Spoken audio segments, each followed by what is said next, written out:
सोना कितना सोना है, सोना कितना महंगा है.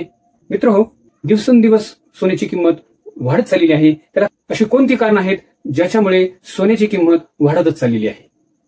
आजचा विषय आहे सोन्याचा भाव का वाढतो किंवा घटतो. बऱ्याच इन्व्हेस्टर्सचं म्हणणं आहे की सोन्यामध्ये गुंतवणूक ही सर्वात सुरक्षित गुंतवणूक आहे. तर जाणून घेऊया की सोन्याची किंमत का वाढत आहे आणि येणाऱ्या धनत्रयोदशी म्हणजे येणाऱ्या काही दिवसांमध्ये सोन्याची किंमत कितीपर्यंत वाढणार आहे हे मी तुम्हाला शेवटी सांगणार आहे. व्हिडिओ शेवटपर्यंत बघायचं आहे.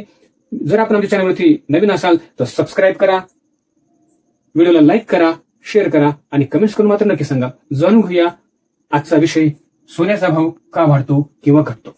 मित्र हो, सगळ्यात पहिलं कारण जागतिक परिस्थिती, ग्लोबल सिच्युएशन ही सोन्याच्या भावाला, सोन्याच्या किमतीला ठरवण्यासाठी जबाबदार असते, कारण असते. उदाहरणार्थ समजून घ्या की जगामध्ये अनिश्चितता असेल, म्हणजे उदाहरणार्थ युद्धजन्य परिस्थिती असेल किंवा मंदी असेल किंवा राजकीय ताणतणाव असेल तर सोन्याच्या भावामध्ये नक्कीच तफावत आपल्याला दिसून येते. म्हणजे ज्या ज्या वेळेस संकटाची स्थिती असते त्या त्यावेळेस सोन्याची किंमत ही वाढत जाते. संकट वाढलं की सोनं झळाळतं. आपण इथं पाहू शकता की सिल्वर आणि गोल्ड याच्यामध्ये गोल्डची किंमत ऑटोमॅटिकली या ठिकाणी वाढलेली आपल्याला दिसून येईल. दुसरं कारण समजून घेऊया, डॉलर आणि रुपये याची जर आपण तुलना जर केली तर इथे आपल्याला समजून येईल की आंतरराष्ट्रीय किंमत डॉलरमध्ये असल्याने विनिमय दराचा परिणाम आपल्याला सोन्यावरती दिसून येत असतो.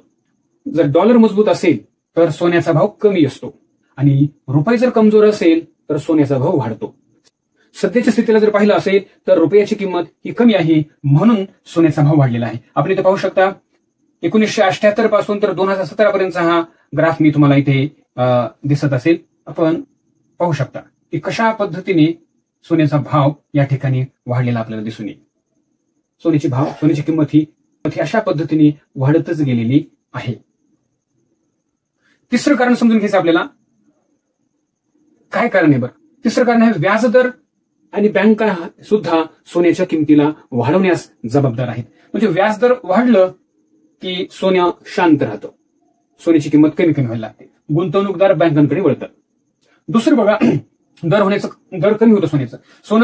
बँकेचे व्याजदर जर कमी झाले की लोक सोन्यामध्ये त्या ठिकाणी गुंतवणूक करतात, सोनं चमकतं कारण सोन्यामध्ये लोक गुंतवणूक करायला लागतात. इथे आपण पाहू शकता की गोल्ड रिच ऑल टाइम हाय. म्हणजे इथं जर बघितलं असेल तुम्ही की कशा पद्धतीने 2016 पासून तर 2025 पर्यंत सोन्याची किंमत त्या ठिकाणी वाढतच गेलेली आहे आणि ही वाढतच जाणार आहे, हे आपण या ठिकाणी समजलेलं. आता तिसरं कारण कोणतरी समजून घ्या, भारतातील मागणी म्हणजे डिमांड जी आहे भारतामध्ये प्रचंड प्रमाणामध्ये आहे. भारत हा उत्सव प्रधान देश आहे. वेगवेगळ्या प्रकार सण आपण साजरे करतो, दिवाळी असेल, धनत्रयोदशी असेल, अक्षय तृतीया आहे. यावेळेस भारतामध्ये सोन्याचं खप जास्त होतं. मग त्यावेळेस निश्चितच सोन्याची मागणी आणि लग्न समारंभ तर वेगळेच आहेत, त्यामध्ये सुद्धा सोन्याची मागणी जास्त वाढते. म्हणून काय होते की त्या ठिकाणी त्याचा परिणाम त्याच्या भावांवरती व्हायला लागतो. आता भारतामध्ये किती सोनं मागवतात बरं? दरवर्षी 600 ते 700 मेट्रिक टन सोनं मागवलं जातं. 600 ते 700 मेट्रिक टन सोनं दरवर्षी या ठिकाणी आपल्या भारतामध्ये मागवलं जातं. 1 मेट्रिक टन म्हणजे किती? 1000 किलोग्राम म्हणजे 1 मेट्रिक टन आहे. तर विचार करा, 600 ते 700 मेट्रिक टन सोनं भारतामध्ये मागवतात. तिसरं कारण समजून घ्यायचं आपल्याला, पुढचं कारण आहे पुरवठा आणि साठा, सप्लाय अँड स्टॉक. म्हणजे बाजारपेठेत उपलब्धता, त्याचबरोबर बँका सुद्धा सोन्याला स्टोअर करत असतात, ती साठा करून ठेवत असतात. त्याचबरोबर खाणकाम किंवा पुनर्वापर या सगळ्यांचा परिणाम सोन्यावरती आपसुकच पडायला लागतो. सोन्याच्या भावांवरती याचा परिणाम त्या ठिकाणी पडायला लागतो. मित्र हो, सोनं फक्त दागिना नाही, ती आहे भविष्याची सुरक्षितता.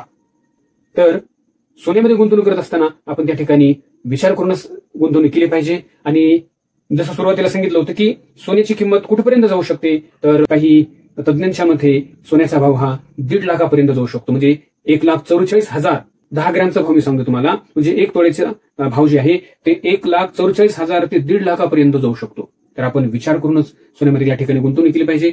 जर आपल्याला माझा व्हिडिओ आवडला असेल तर लाईक करा, शेअर करा. जर आपण आमच्या चॅनलवरती नवीन असाल तर सबस्क्राईब करायला मात्र विसरू नका, कारण अधिक माहितीसाठी, आर्थिक टिप्ससाठी सबस्क्राईब करा, लाईक करा, शेअर करा.